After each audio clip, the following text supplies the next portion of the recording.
Welcome to 101 Part-Time Jobs, where I speak to bands about their various and precarious employments, past and present, good and bad, right and wrong. Grab your P45 and let's go. On today's episode is Naomi Griffin, singer and bassist in Martha, who tomorrow release their new 7-inch Please Don't Take Me Back, and the B-side of Allo Darlings, My Heart as a Drummer, from their 2010 debut album, which is one of my favourite records of all time, up there with all of Martha's records. That sounds really cheesy, but believe me, it's true. Martha are touring in November. They're playing Earth in London on November the 19th. I'd get your tickets before that sells out. Manchester on the 20th, Bristol on the 26th, and Leeds at Broodnell Social Club on the 27th. Cheers for listening. This episode is supported by 2000 Trees Festival, taking place from the 6th to the 9th of July in Cheltenham, just a few hours away from London. It'll be headlined by Idols, Jimmy Eat World, Thrice and Turnstile. That is an amazing lineup. They're one of the biggest independent rock festivals in the UK. They've even won some awards for it, and there are just some amazing, amazing bands playing. Pigs, Mannequin Pussy, can't wait to see them. Kneecap, Nervous, so many great bands. If you want to go to 2000 Trees Festival but you haven't got your ticket yet, with the voucher code 101POD, you can get 10% off your ticket. That saves you about 20 quid. That's 2000 Trees Festival from the 6th to the 9th of July. Get your tickets from 2000treesfestival.co.uk. All right, here's Naomi Griffin from Martha, who are releasing their new 7-inch Please Don't Take Me Back tomorrow on Specialist Subject Records. Go well. Cheers! I've had a lot of jobs. This is the thing. When you said it was like a 30-minute chat, I thought I could probably spend 30 minutes just telling you all the jobs I've had. Get the bullet points out. Yeah, well, I did. I tried to list them and count them all, and it got a bit silly. So I figured we could just talk about the highlights. But yeah, the highs and the lows. The highs and the lows. Yeah, the middle bit it's not so interesting. But yeah, it's been over 10 years. I know that like our 10-year anniversary has kind of happened, and we if it wasn't for the pandemic, we would have done something for that. We've all agreed that we're going to get 10-year tattoos, but we haven't quite done it yet. So we will. But yeah, I've been doing it a long time. So yeah, I have had many jobs while doing band stuff. I mean, I've always chosen jobs that allow me flexibility for music and just life also. I'm very much a work to live, not live to work kind of person, you know, which I think is why I've had so many jobs, because I kind of quite like doing a job for a bit and then trying something else out. So, you know, I like that. I've also had like quite a few temporary contracts, which is the sort of work that I've ended up doing more recently. I have had a lot of jobs, which makes it sound like I've maybe been fired a lot. But I don't think I've ever actually been fired. But I have been asked not to come back. I think there's a fine line there that maybe only I can see. But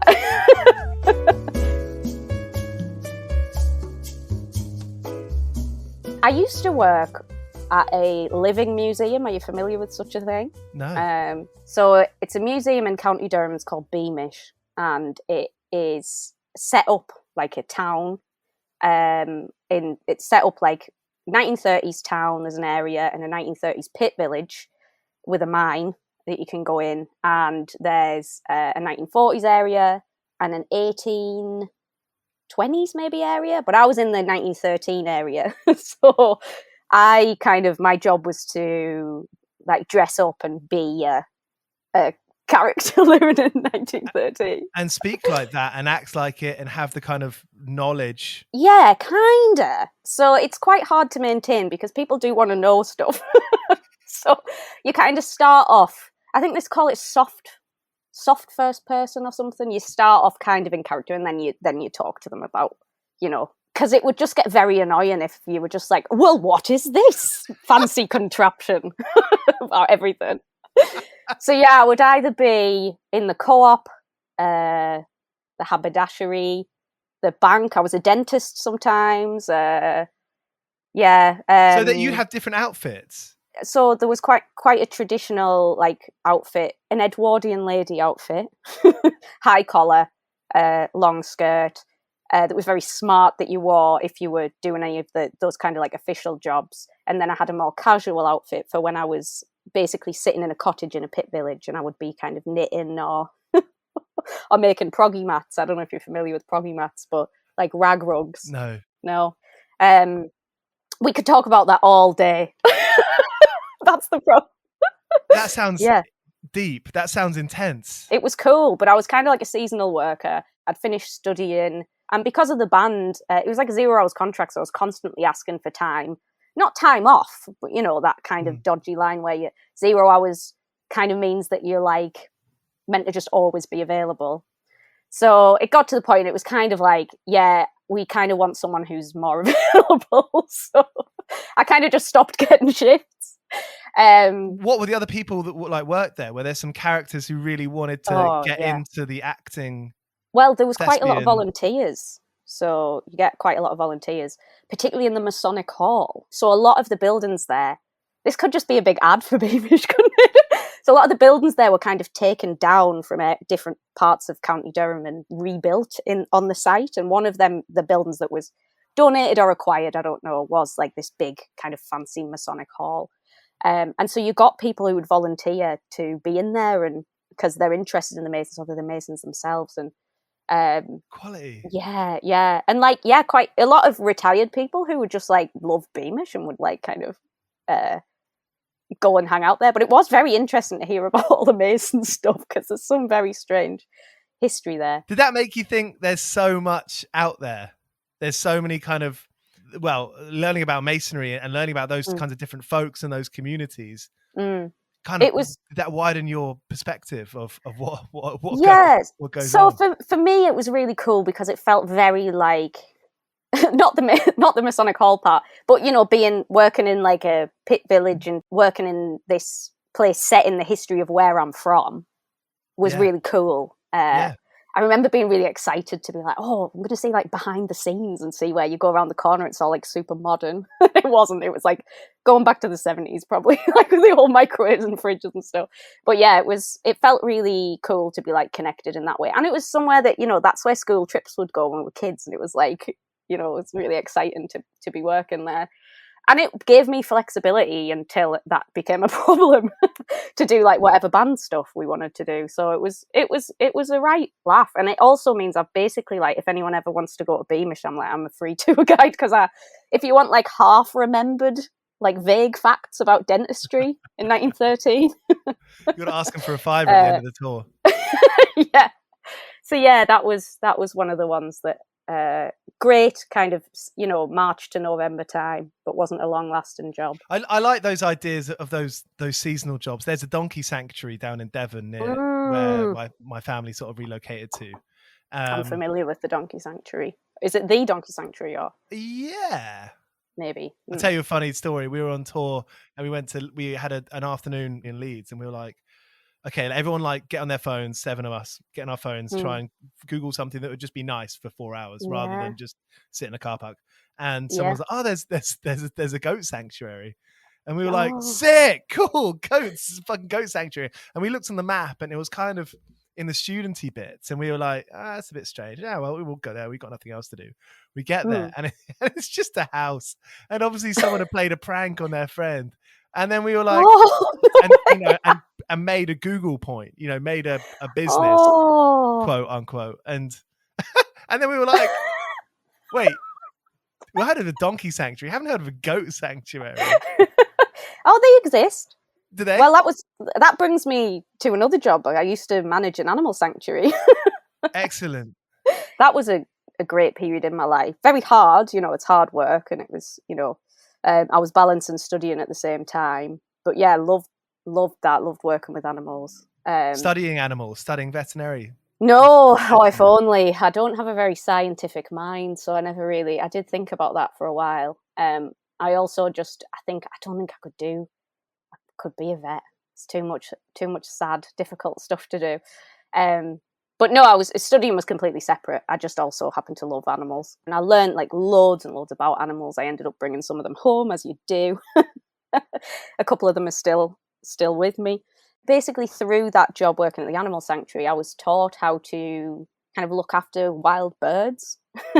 Learned quite a bit about like wild birds, particularly pigeons. I love I love wildlife. I had a couple of baby pigeons that someone had cut a tree down and their nest had fallen last year. And with pigeons, their babies can get like quite big, but they're still very much babies, and people don't realise that they're still babies. And they stay in the nest for a really long time. So basically, once the nest they'd fallen out of the tree, and you can't really put them back in.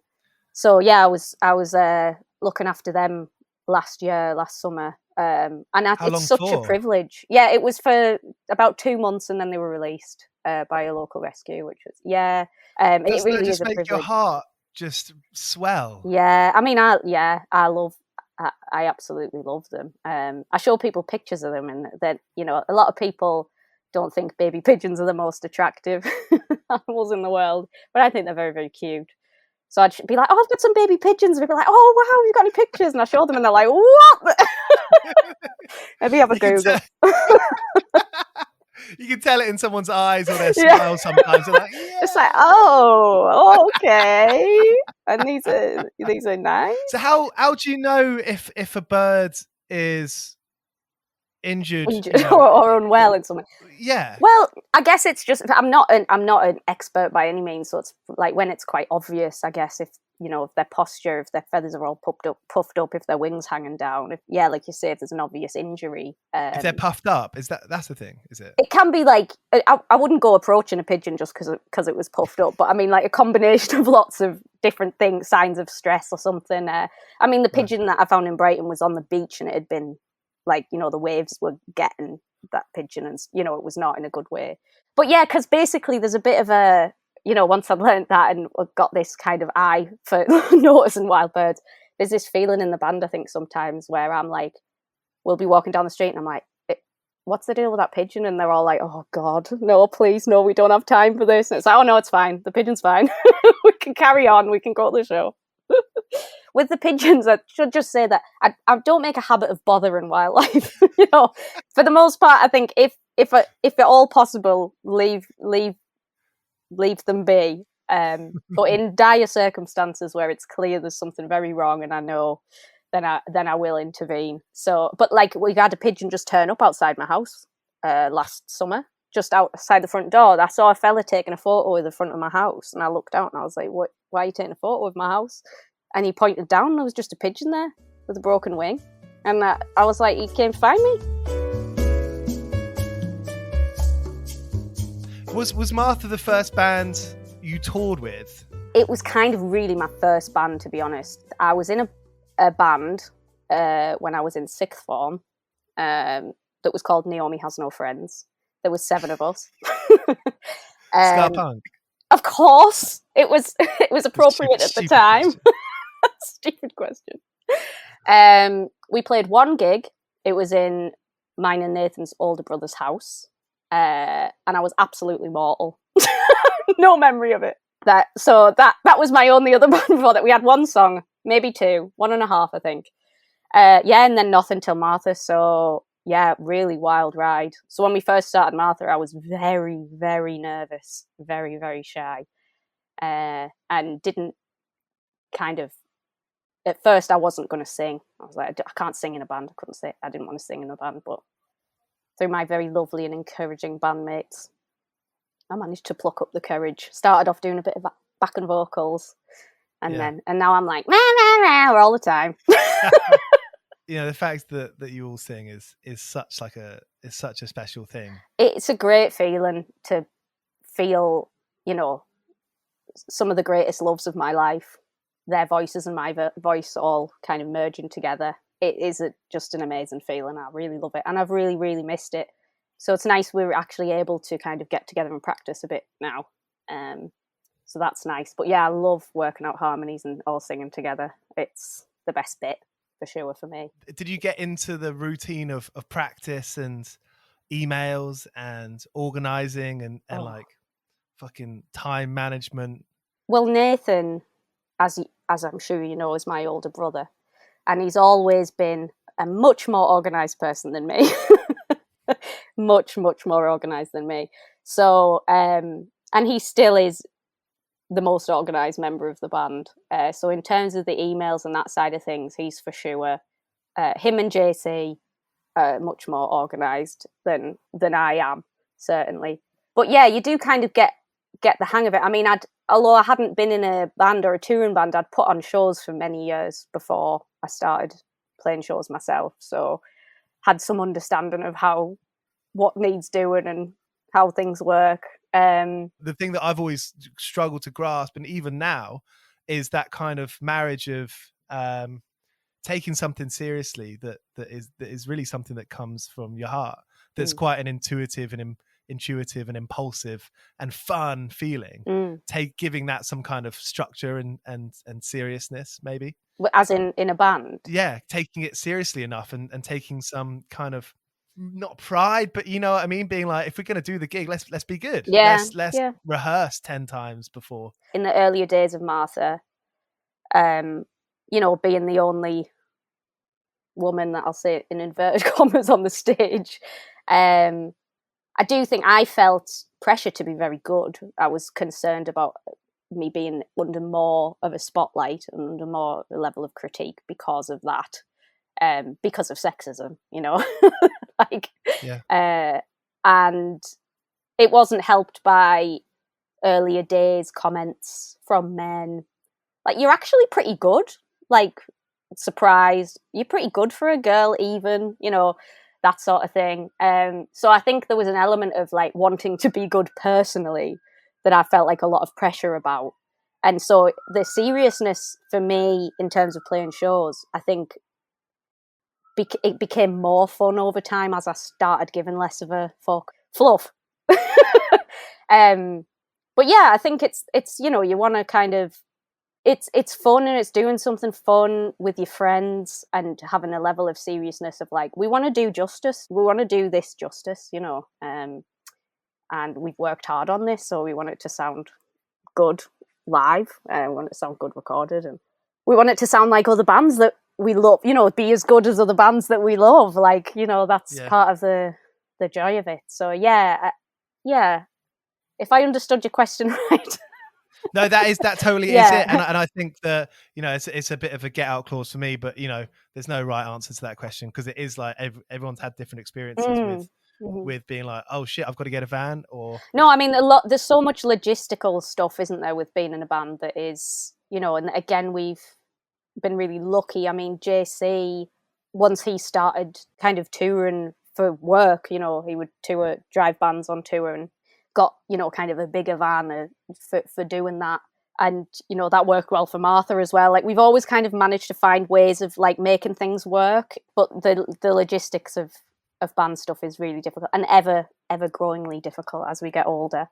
Right now, I'm a researcher part of the time at Newcastle Uni, which I'm recently started. Really cool. Great project about inequality in children and young people. It's like in public health, which is really interesting, a completely different, you know, I mean, I think I always say my career trajectory is completely bizarre, and I think that's because I don't really have a career, and I've never considered myself as having a career or particularly wanting one.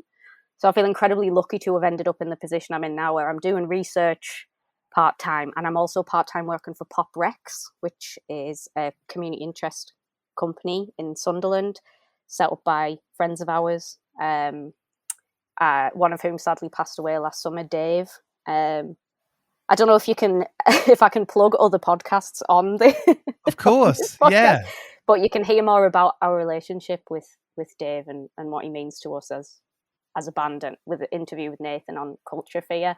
I've kind of joined the team there, and I'm doing kind of bid writing and admin-y type stuff, and I absolutely love it. You know, I'm working with punk rock indie pop royalty there, really, with Dan Shannon from like Mercury League and Drift, and Michael from Frankie and the Heartstrings, and you know, it's just an amazing space. And Dave put loads of work into acquiring a new premises, which is like a big venue with a cafe as well, and it's just amazing, and I absolutely love that. So I'm incredibly lucky right now, and also to be working with people who get it, like I get it, what they want to do, and they get it in that, like, they know that the band is important, and that's something that they're really supportive of. And yeah, it feels really like being part of a team, which for the past few years, like with the pandemic and stuff, I've been doing research kind of from my attic on my own. You know, I have a laugh with with my cats. And I have online meetings on Teams and stuff. But yeah, it's been quite isolating. So it's been so cool to have a space to go to and people who I feel like an affinity with, you know. If people want to get involved with, you know, in Pop Recs, you know, go there, or maybe there are bands what's the best way for people to do that? Well, the beauty, I think, of having the cafe as well is that kind of most days there's people kicking about. Yeah, just popping in, coming and chatting to us. I'm there on a Friday, but I might not be the most useful person to talk to. Dropping an email. It's poprexltd@gmail.com. Great. We've got Instagram as well. So, but yeah, like I say, just coming down and saying hello and getting involved is great. Like, that's what I love about the space, is that there's always people just coming in like, whoa, I didn't know this space was here. Cool. Can I do something? And it's like, yeah, yeah, come on.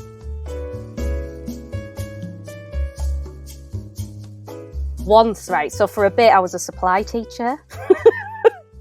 But like, I'm not a qualified teacher, so it was kind of like, they call it cover supervision, where basically you're just kind of sitting at the front of the class, telling them to get on with their work, which I think is basically what a lot of supply teaching is as well, but you get paid more if you're a qualified teacher.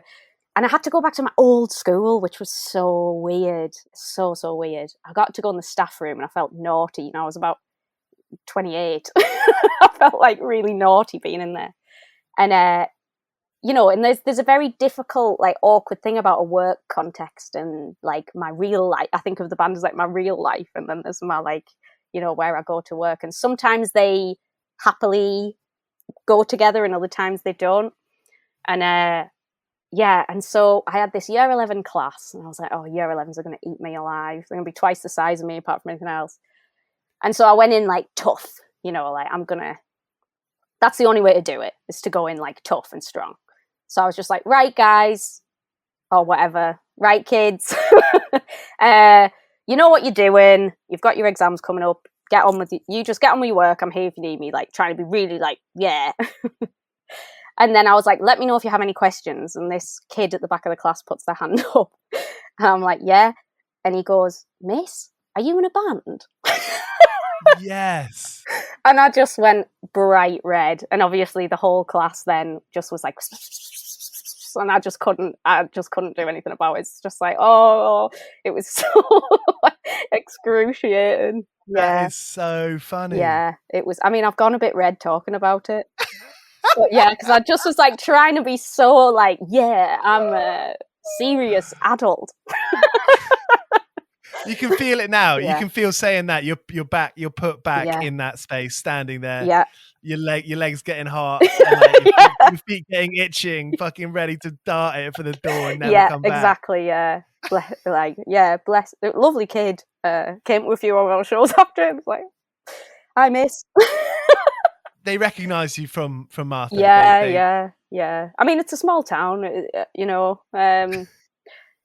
But yeah, that's the only time that ever happened. I didn't do supply very long because it wasn't very nice. So that was one where the two worlds collided in an unfortunate way. That was embarrassing. I did once, just completely sillily, if you'll accept that word. Absolutely. This is the place. We went on tour in the States, and at the time I was working at the council, I believe. Yeah, working at the council. I was a sustainable procurement officer. What is that? Your guess is as good as mine. It was like my job to kind of try and make the way that the council bought things more sustainable and more environmentally friendly. We're like right early days of Martha, and I was working for them through an agency. A bit of a cautionary tale, really, about the important. You should always, firstly, I'll start and end the story with the same messages. Firstly, always be in a union. Secondly, don't be shy to talk to your colleagues about how much you're being paid. If we don't talk about it, it only benefits those at the top. It doesn't benefit us. So I'd worked at the council for about a year through an agency, hadn't got a proper contract through that. And I was working with a guy, really, really good friend, got on really, really well. But he was a man, and I believe he was treated differently because of that. Like I say, we're going back 10 years. I would like to think that things aren't as bad now, but who knows? Anyway, it was coming time for the job that I'd been doing to become a proper job advert. And so me and this colleague were like chatting, and through this kind of casual conversation about pay, he just made reference to how much he gets paid. And I like thought it was a joke, and it turned out he was being paid £5 more per hour than I was for the exact same level job. Unbelievable. Unreal. So, but it was through an agency, couldn't really do anything. We were listed through the agency as different things. I was standing in for this job. And so at that time, I'd decided to take that as a sign to go for a scholarship. And I got a scholarship to do a PhD, which I was incredibly lucky to be able to do. Great. And I got that. But then they offered me the proper job at the council. And I was like, how do I feel about this? I'm not feeling, there's this one thing that's potentially veering off in a completely different direction, could give me loads of flexibility. They offered me the job. I took it. And then I handed my notice in the next week. And I was like...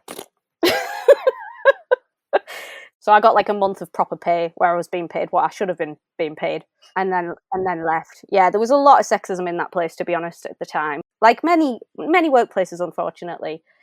And that was obviously just a huge shock when we realised this. So like I say, always join a union. Difficult when you're an agency worker. I mean, this is kind of how it is. But always join a union. Talk to your colleagues about how you're being treated, and compare notes. It's important. Compare notes. Communication is difficult. Very difficult. You can feel awkward. It can feel uncomfortable talking about this stuff, and I think that's deliberate sometimes, to be honest. That was the lesson I learned early on anyway, that don't be shy to talk about this stuff.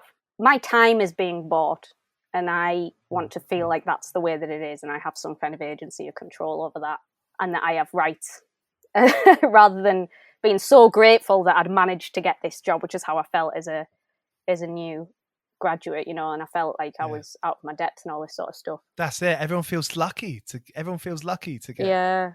And I do, like I say, I feel very, very lucky for all of the jobs that I've had, really. I've had a very interesting time.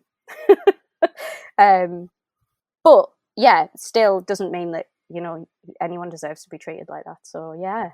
Part-time jobs that let me do band stuff is the dream, and I'm bloody living it. I'm living it right now. I got to remember that.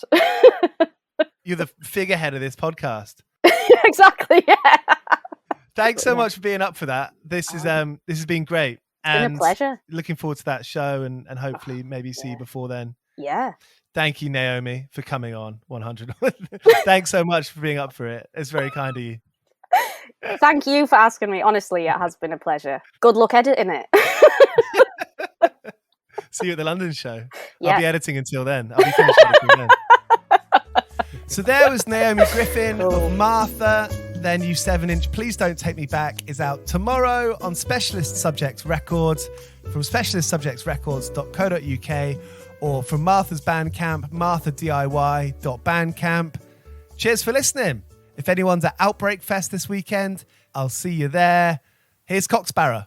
I've been working all day for me mate on the side, running around like a blue-ass fly. I've been working all day for me mate. Every bleeding minute I've been on the go, up and down the ladder like a fiddler's elbow. I've been working all day for me mate. This is a Mighty Moon Media podcast.